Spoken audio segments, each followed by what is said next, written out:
we're going to do today, we'll finish off this section today, is that we are going to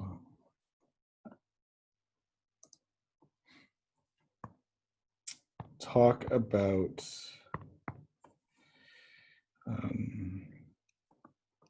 diols.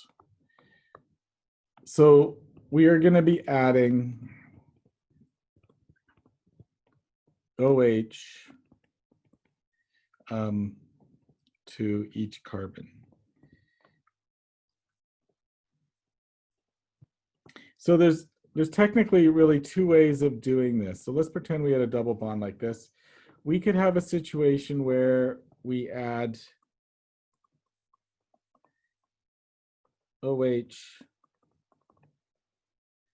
and they are syn. So this would be a syn diol. Two alcohols, that's where that sort of diol comes from. Or the other option is that we could make, say, this, which would be trans. So we could have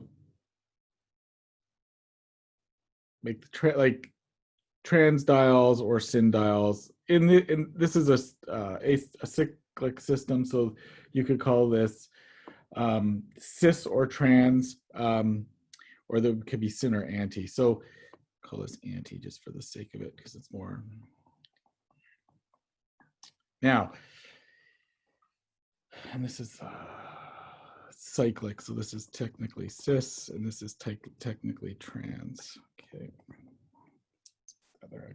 So there's different chemistry involved for each one of these steps. So the one we're going to do first is this trans, just because it involves something which is very similar to what we've seen before. So the way we're going to do this is that, so we're going to make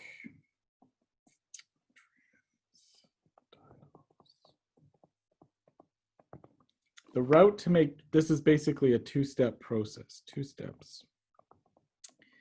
And the first step is we need to make an epoxide.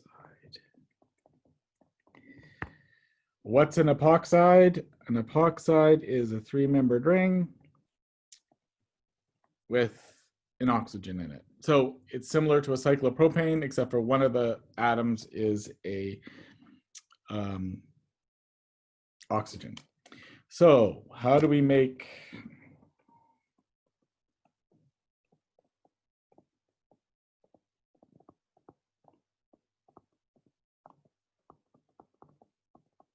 epoxides? There's a very popular reagent that we'll talk about, which is this compound here.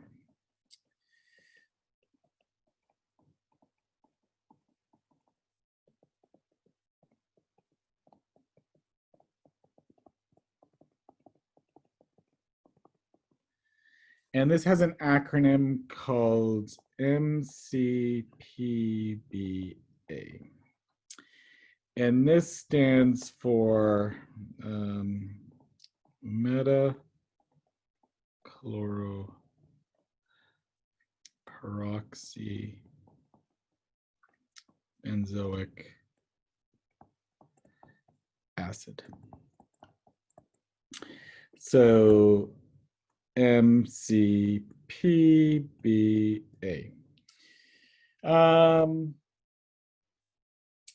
What does all of this stand for? So we're going to see a bit later on in the course that if you've got an aromatic ring which has got 2 substituents and they are 1, 2, 3 atoms apart, this is what we call the meta position. So that's where that comes from. The peroxy is, so meta-chloro, there's a chlorine there. Peroxy is this sort of 2 oxygen bonded together. So hydrogen peroxide is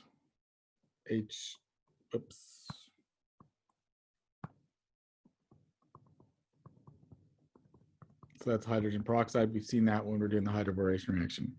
Benzoic acid is this. And so what we're saying here is that it's not benzoic acid, it's peroxybenzoic acid. So you've got those two oxygens bonded to each other in there. So that's what this is all about. And the nice thing about MCPBA is that it's easy to manipulate, and it's quite a popular epoxidizing agent. And the way it works is quite similar to some of the other stuff we've seen before. So I'm going to make this, say, a ethyl group, make this an H, make this a ethyl group, make this an H. And I will do the same thing over here, except for I will make this trans.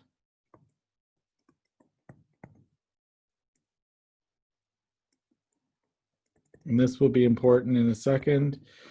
So the mechanism is, let's move this down a bit. So the mechanism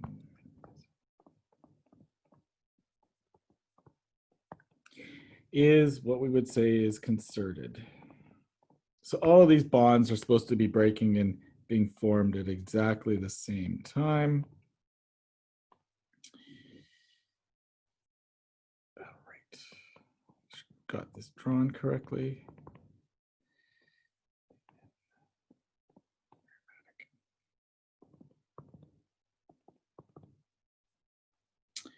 All right, so this saying goes,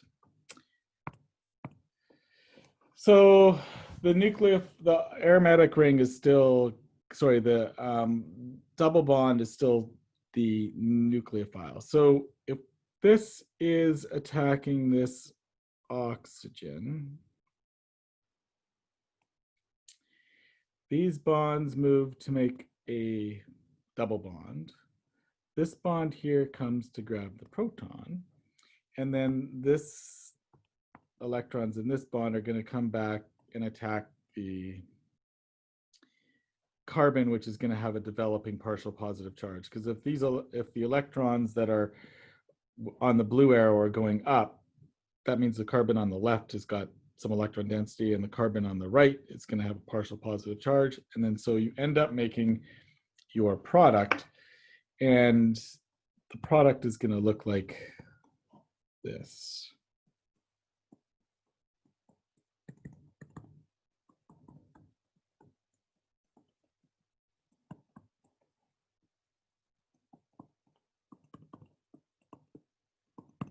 And the side product is going to be basically benzoic acid.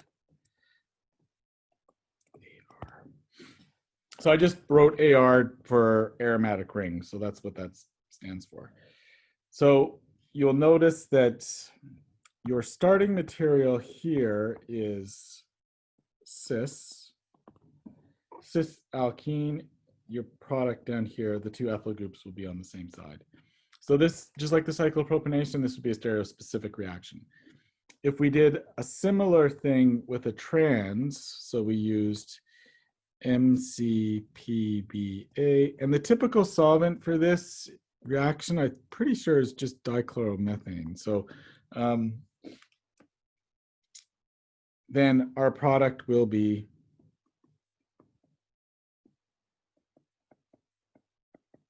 this. The stereochemistry of the starting material dictates the stereochemistry of the final product. So if this was trans, this would be trans. So trans is E, this is E. This would be Z, this would be Z. So it's another acronym that you're gonna sort of have to memorize, which is sad. Or I could just draw out this sort of epoxidizing reagent each time. It just takes up an awful lot of space on on the,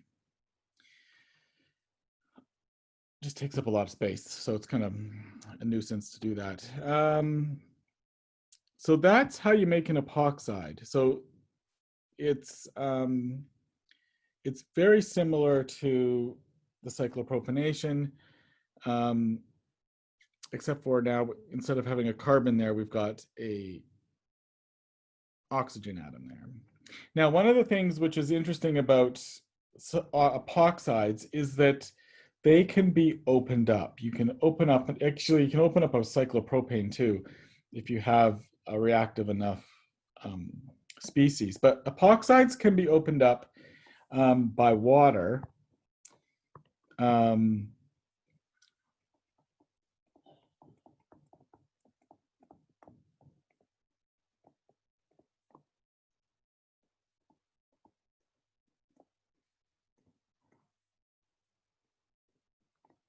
Nucleophiles. So in this case, what we're talking about is water. We've got a question. Right.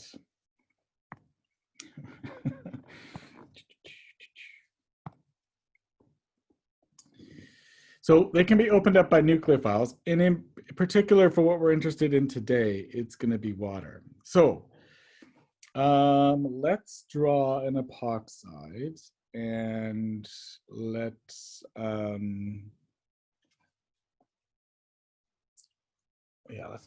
draw this epoxide here.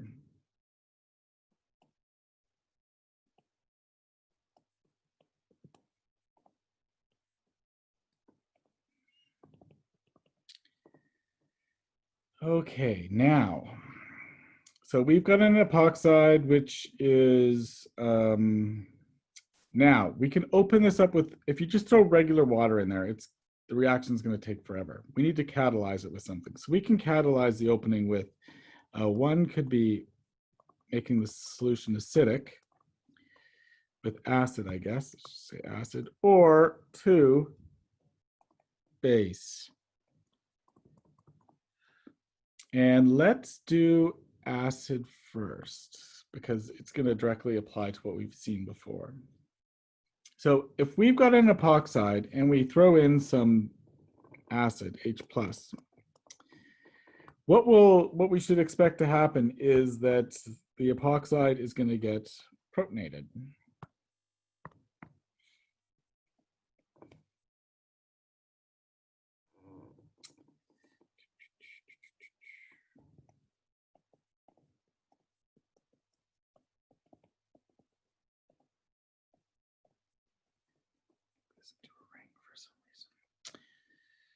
Okay, now my next question is,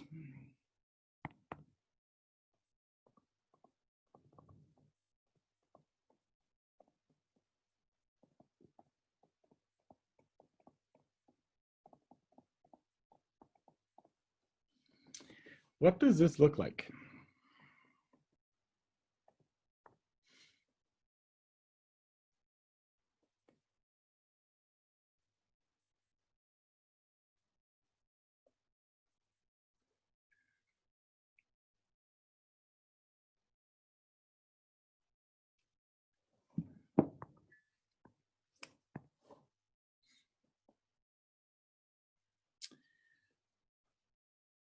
Okay,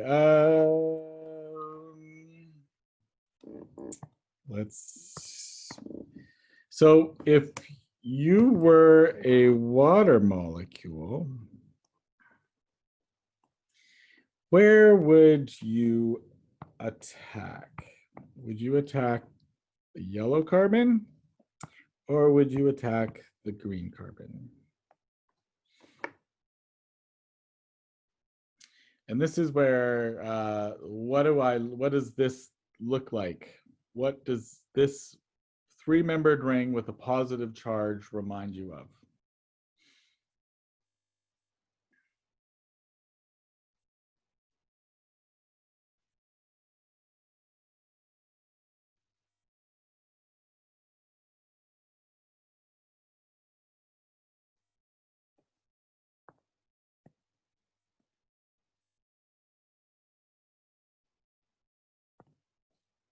Okay, so let's ask this a different way. Let's ask this a different way.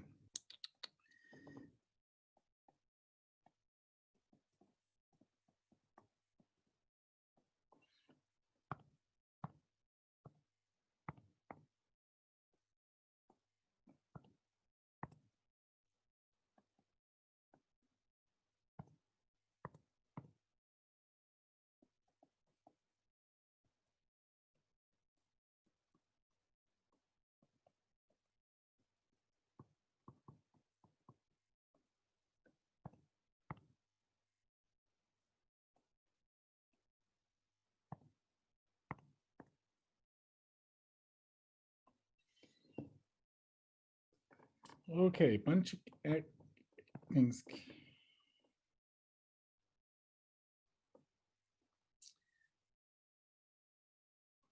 Right, so this protonated epoxide looks very similar to me as to a bromonium ion or the mercurium ion.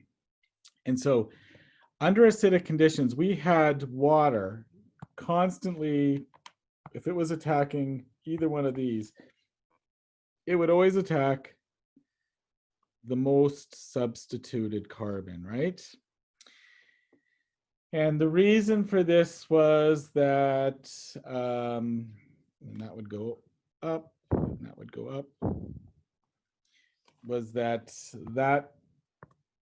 in a three-membered ring, which was protonated, one of the positive charge was technically shared by all three atoms, but we always draw it like sort of on the bromonium just because. This bond is the weakest because it can stabilize a partial positive charge the best. So if we're drawing this bond weak, so it's being shared, because it's tri-substituted, it can hyperconjugate and be stabilized. So water was always consistently attacking the more substituted carbon on the opposite side. So here, the good news is this is completely consistent with that. So if we were to open up this ring, we would have, our product would be that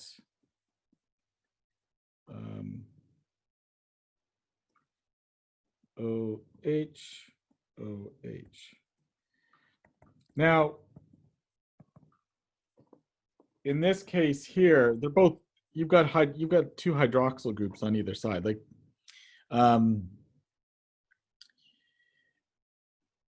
the way that you could mechanistically do this is you could make an isotope. You could use an isotope of water and of the oxygen. You could like label it, so put a little star here.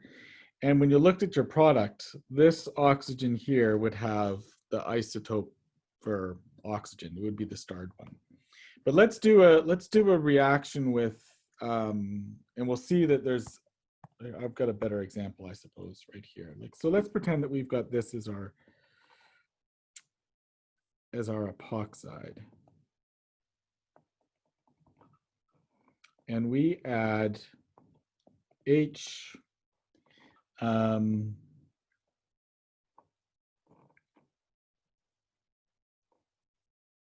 let's use H2SO4. Let's do that in water. So remember, H2SO4, sulfuric acid, really strong acid, and it's not a particularly great nucleophile. You've got it in water, so this is going to open up this reaction. So there's two possible trans products here that we're going to look at, and one would be this.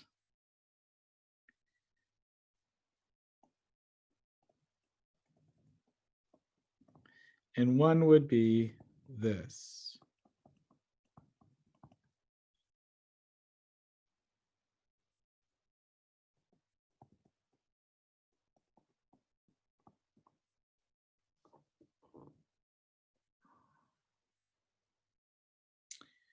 So one of these is correct, and one of these is, have I done this right? Yes, one of these is correct, and one of these is not correct.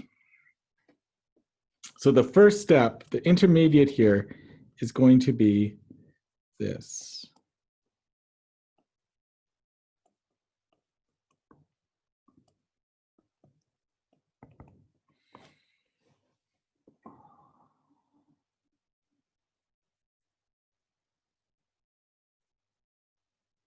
Okay, so if this one was A and this one was B, what would be the correct product?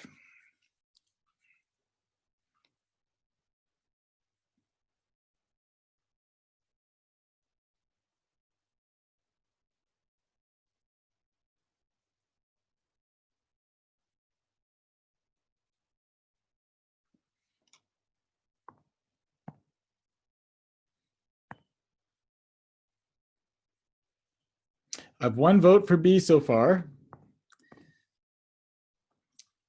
A couple more votes for B, right. So it's going to attack the more substituted carbon. So water is going to attack the more substituted carbon, which would be the tertiary carbon, and it's going to attack on the opposite side. So if it attacks on the opposite side, it's going to have a dashed line right here. So dashed line. And you'll notice that the up here, this bond, which is up here. So the carbon that is not the carbon oxygen bond, which isn't being broken, that stereochemistry there remains the same. So in the case of B, yeah, so B is actually incorrect. So this is wrong. This is not formed.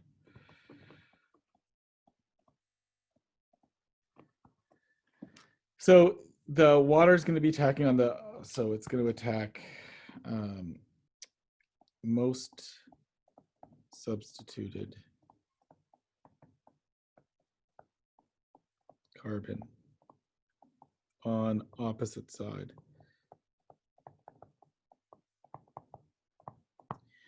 We're going to see in a second how to make B from this exact same intermediate. So this blue area, which I circled on the intermediate, that bond doesn't break. So it's up. It's still up.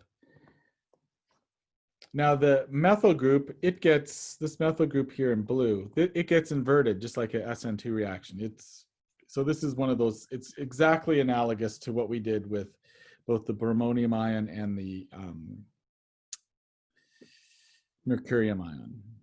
Now, the other interesting things about epoxides is that you can open them up under basic conditions. Basic. So under basic conditions, like one of the interesting things about a three-membered ring, so a propane or an epoxide, when you think about a three-membered ring,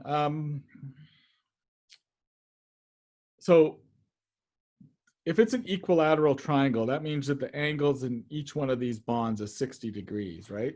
If my geometry, I think that's correct. 60 degrees, 60, 60. Now, a typical sp3 hybridized carbon, what is the bond angle for that? So if you've got a carbon which has got H, this bond angle here is,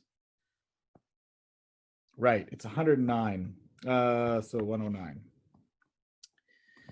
So whenever I see a cyclopropane or an epoxide, the bond length of a carbon oxygen is slightly different, so the angles can be slightly different, but particularly in the case of a cyclopropane, those carbons are forced into a 60-degree bond when really they'd normally be 109. So it's not particularly, so both of these types of structures have what we call ring strain. So when you open up the ring, you're going to release this built-up strain because you're forcing the bonds into angles that they don't want to be in. So under basic conditions, you can actually open up an epoxide without the need of an acid. So you can use hydroxide. Let's do this.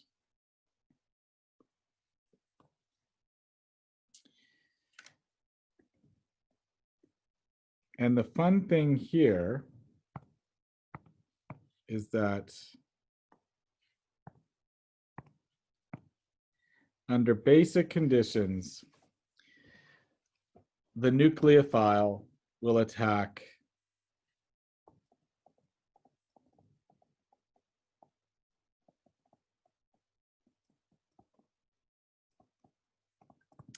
the least substituted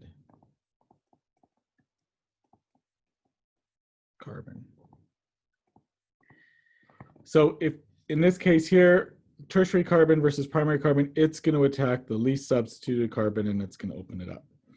So you would have something like this. It's still going to attack on the opposite side. So they're still going to be on opposite sides. So it's very SN2. It's like a SN2 reaction. Least still on the opposite side, and the least substituted carbon. So if we were to label this with some like a different isotope, the star here, this would be the oxygen with the star on it. So it's exactly the opposite of what we just did before. Now, sorry, where does the other hydrogen come from? Hi. Where does the other hydrogen come from, sorry? Oh, I don't have my speaker on. Oops. That's problematic. So question? Can you hear me, or should I just write it? I can hear you now. Okay. Where does the other hydrogen come from? Oh, okay. Good question. All right, so let's do the entire mechanism here. Okay, thanks. Right, so we'll simplify it. We'll just do it on this guy here, all right? So this is, like, so we got potassium hydroxide, and we'll put it in water, say a water THF mixture to solubilize everything. So this comes here and attacks, that goes up.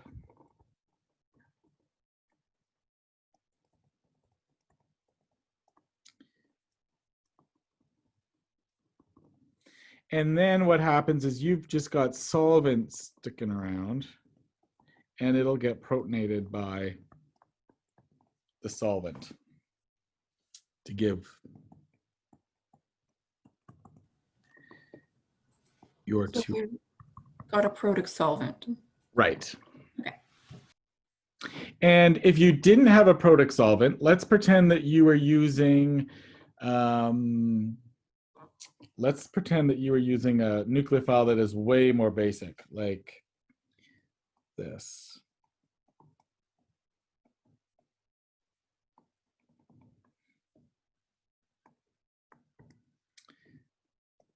Methyl lithium. So remember, this would be, this bond's polarized in the direction of this. So this is basically carbon, this is CH3 negative, right? So we can't use methyl lithium in a protic solvent because it would just react with the solvent. So this would be in THF. So the first step would be, let's erase this.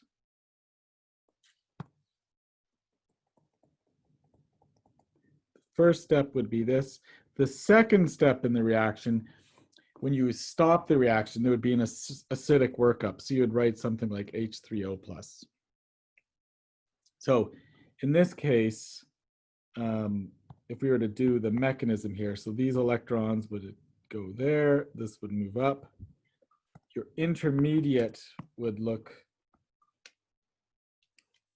like this.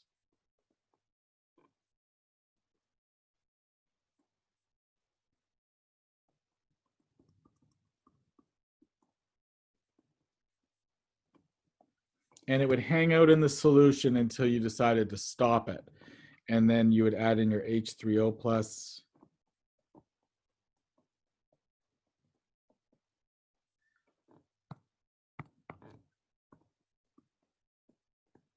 And this would give you your final product. So, right, what you're gonna be doing in the lab next is a reaction with a Grignard reagent. So you're gonna start with some alkyl bromide, you're going to be putting magnesium in it. And the solvent you're going to use is ether. So this is an insertion reaction. And what you're making is I could have used this example with instead of methyl lithium, this one here, because this is polarized in this direction, and this is basically R minus. And the way you're going to stop that reaction is throwing in some dry ice and acid at the end. So the first step is under anhydrous conditions where there's no source of proton, but in the second step there's. So with epoxides, you can open them up under acidic conditions or basic conditions. Under acidic conditions, really the nucleophile you're going to be using is water. But under basic conditions, you can use hydroxide, or you can use some really strong nucleophiles, like a carbon-based nucleophile. But in those instances, the reaction is it's under anhydrous conditions. So in each of these, the acidic or the basic, your hydroxyl groups are still on opposite sides. They're trans in each case or anti. The only difference is where the nucleophile attacks, which carbon. If it attacks the more substituted carbon, it's under acidic conditions. If it attacks the least substituted carbon, it's under basic conditions.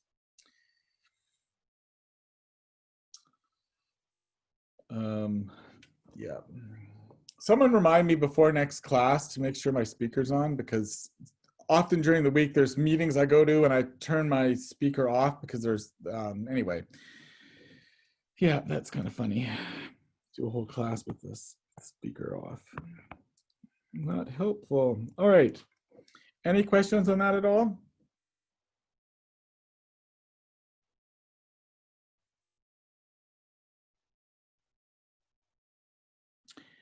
Well, let's do the opposite reaction and make syn diols. Now, this uses a specific reagent, and this is an oxidation reaction. And the reagent that is used is osmium tetroxide. Osmium is super duper duper toxic. And yeah, so if you ever do this reaction, you're going to be using a respirator because it's just too toxic to. But anyway, you can do this. So you can do this reaction with a catalytic amount of it.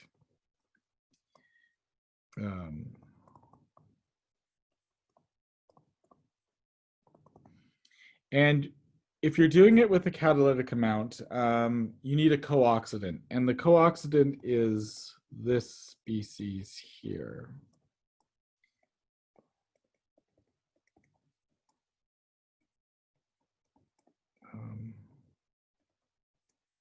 So it's a quaternary nitrogen, which is bonded to an oxygen.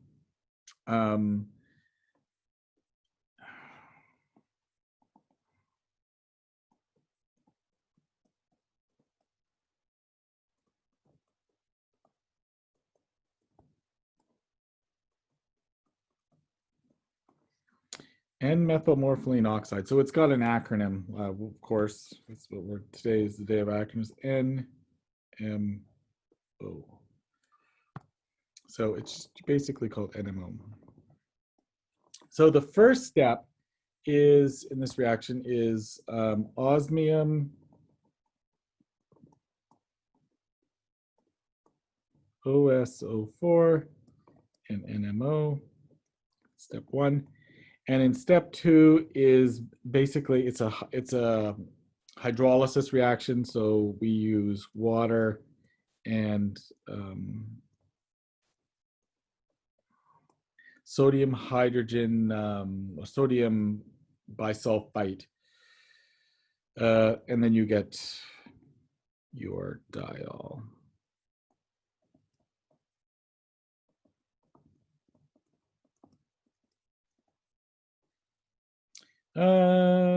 now the reason why this is a syn addition is that the osmium tetroxide undergoes a reaction with the double bond. It's kind of, there was some debate about this. I think that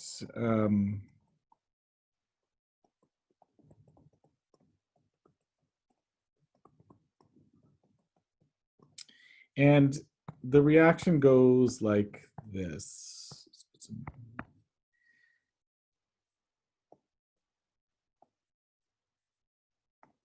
And you make this osmate ester. So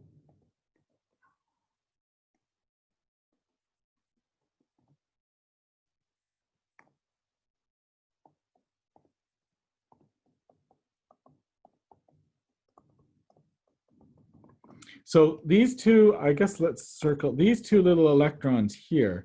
They're going back onto the like the osmium. So the osmium's actually getting those electrons itself. So, and then so oxidizing agents get reduced, reducing agents get oxidized, that type of thing. So this is an oxidizing agent, so the osmium's technically getting reduced here. And so because this is a concerted reaction,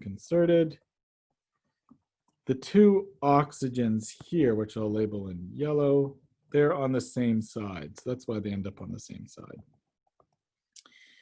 And the second step is a hydrolysis reaction. So we're basically protonating the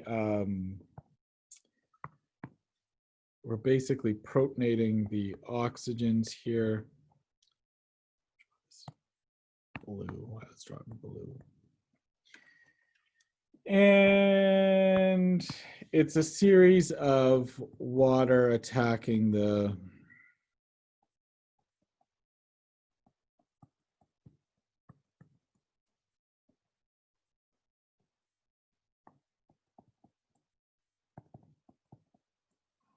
so if we did this times 2, you would have this protonated as well. But what happens is that the water comes in and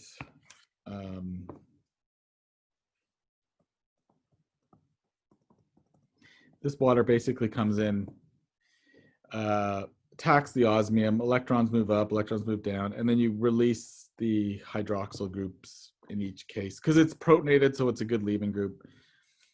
Don't worry about this mechanism really at all. There's some debate about what's going on in step 1.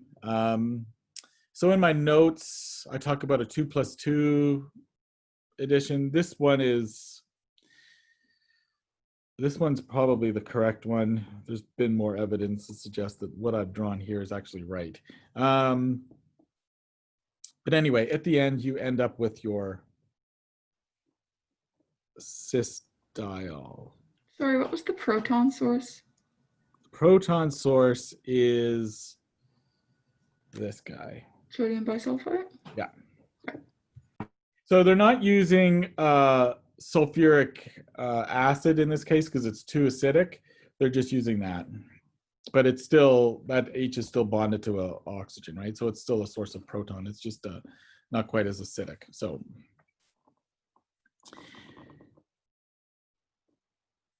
yeah, this is a classic example of the second step is basically H3O plus, right, in there.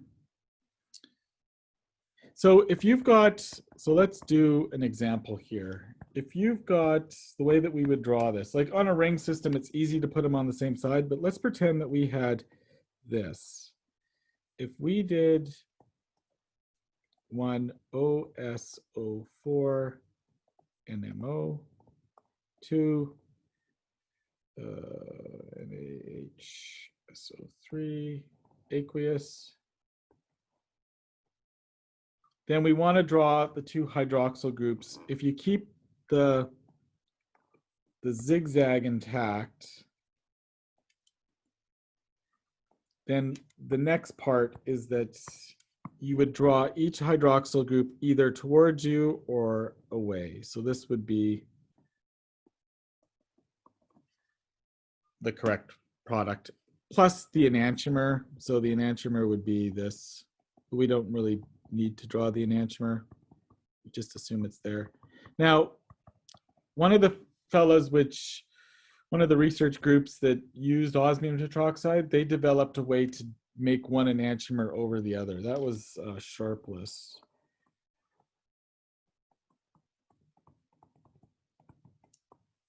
And so a lot of textbooks talk about a way of making one enantiomer of the over the other one. It involved chiral catalysts. And in fact, he did a lot of work, or his research group did a lot of work on making chiral epoxides, which is kind of interesting. Again, using a chiral catalytic system, which is kind of neat. So there is ways to make one enantiomer over the other, but for what we're doing, this would be, you just need to draw one of them. So if you had a double bond that was cis, for example, like this, and you did OSO4 NMO to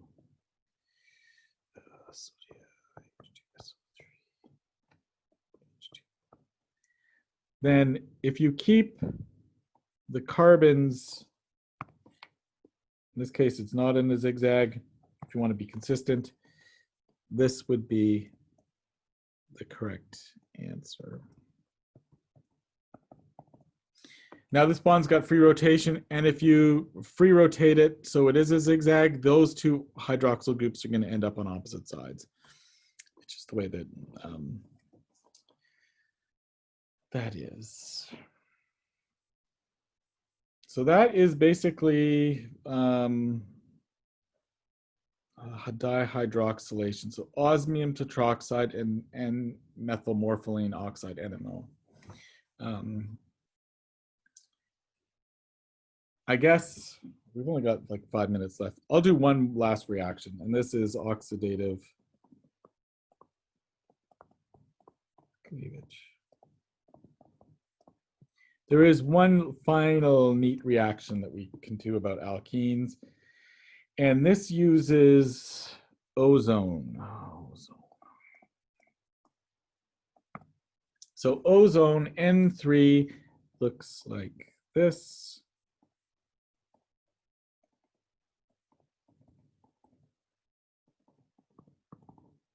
So positive, negative, and of course this is in resonance with this.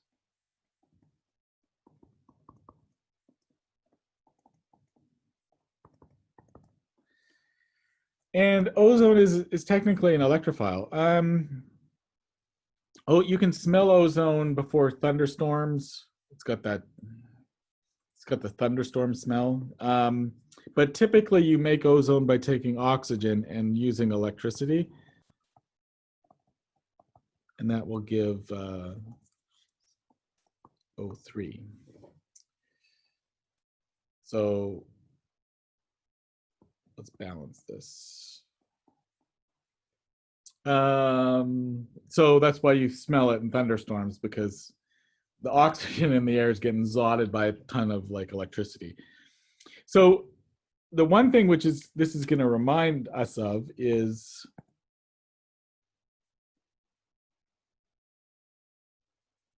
interesting. So apparently you can smell it if you sleep on a pillow with lots of static electricity. I didn't know that. That's interesting. Okay, so here we've got our double bond, and if we do our reaction with ozone,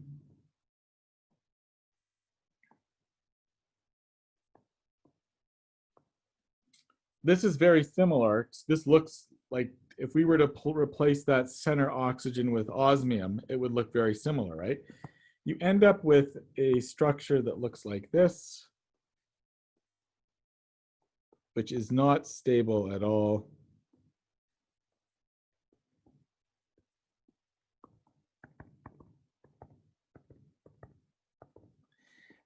This breaks apart. So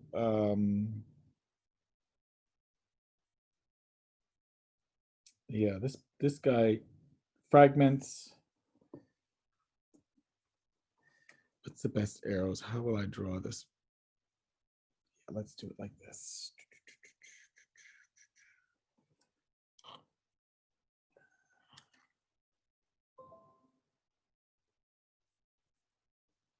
Let's draw these like this. Let's go ding, ding.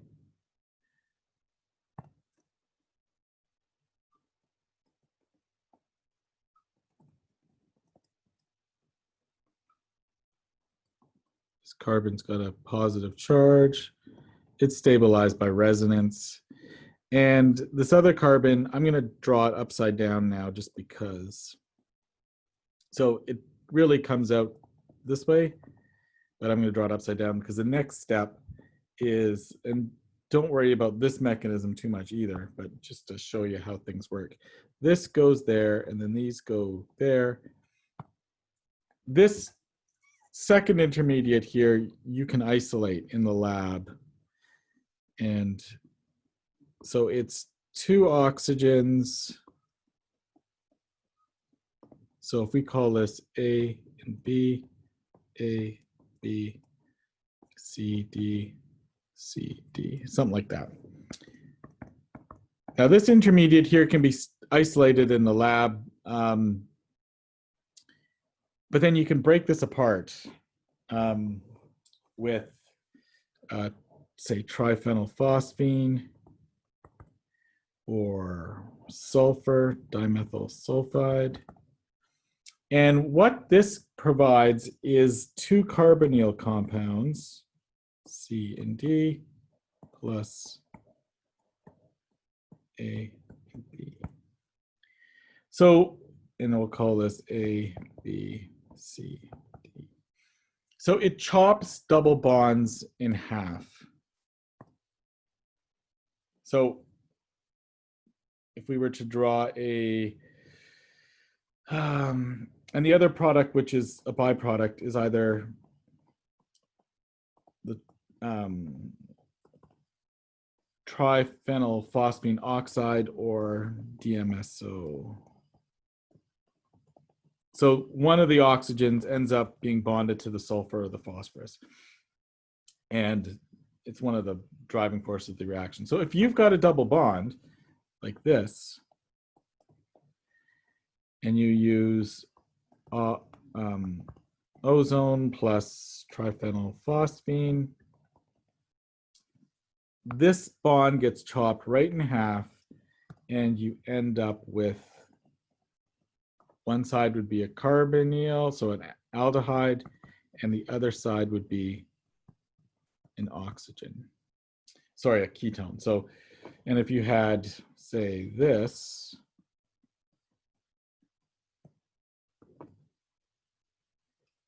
O3, again, it's just draw a line through that bond, and each side puts a carbonyl. So call this 1, 2, 3, 4, 5.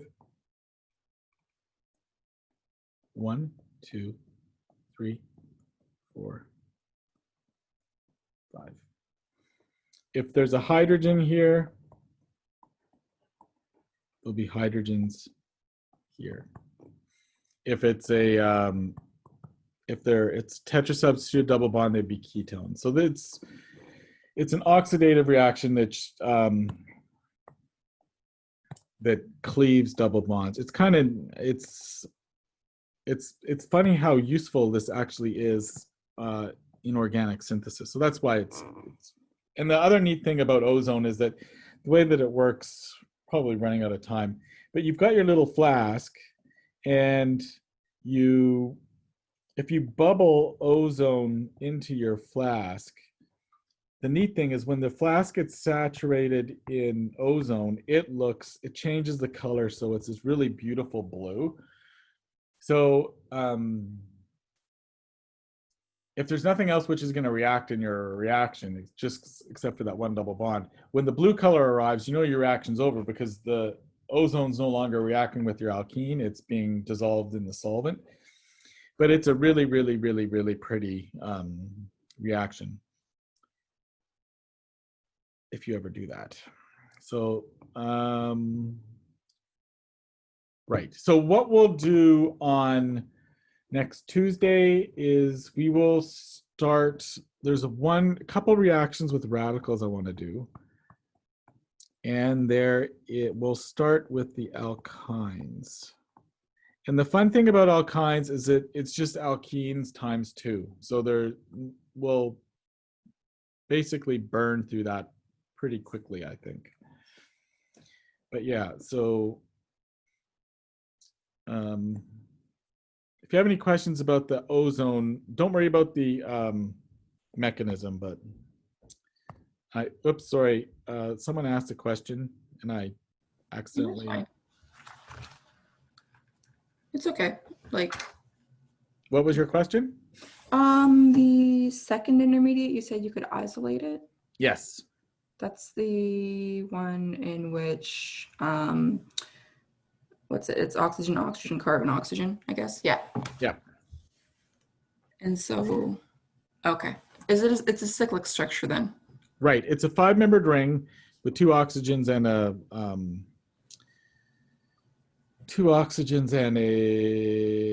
on one side and 1 oxygen on the other. It's just the rearrangement of the one where all 3 oxygens are on the same side. And you can draw like this way that this works is it's something like this. This can attack one of these. These electrons go here. These electrons go here. And then whatever bond, these go back to either the phosphorus or the sulfur.